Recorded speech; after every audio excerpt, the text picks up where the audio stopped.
It's Wednesday, and I have something I need to say, particularly to those people who say so proudly, I voted for this. If you have the cojones to stay around for this video and listen to what I have to say, because you voted for this, remember? And you're proud you voted for this. I'll give you a little backstory on me so you can understand better where I am coming from while I'm speaking to you today. I came from a family that was very poor.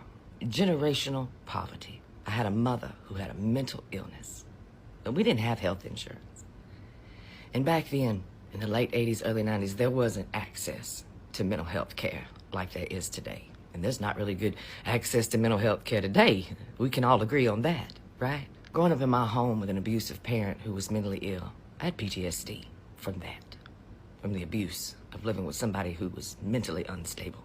But still, somehow I managed. A straight A student in school, I was on a fast track to not just make it through high school and graduate with honors, but have scholarships lined up for me to change the curse of generational poverty in my family. I wanted to go into law, to fight for abused children, to fight for people who were struggling under a system that was not built for them. One night, my mother had an extremely violent episode. When she would have these episodes, the safest thing for me to do would be to leave the home. I had a friend that lived about 4 miles away from me, and I would always walk to their house and stay the night until my mother had calmed down, got some sleep, and back in her right mind again. This particular night, she was very violent. I left out of the home, and it was raining so hard.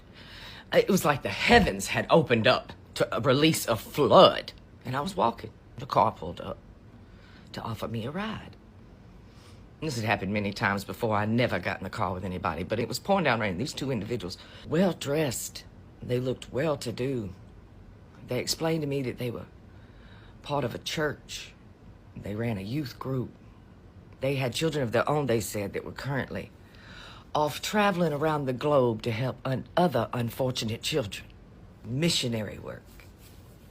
They said that they would give me a hot meal, call my mother, call my friend's mother, make sure I had a place to stay for the night that was safe.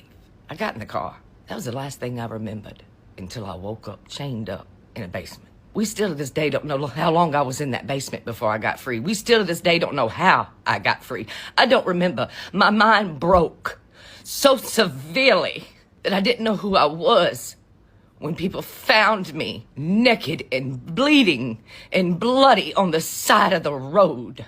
Couldn't even remember my own name or where I came from. But I escaped a child sex trafficking ring. To this day, I still don't know how. I guess because I was lucky.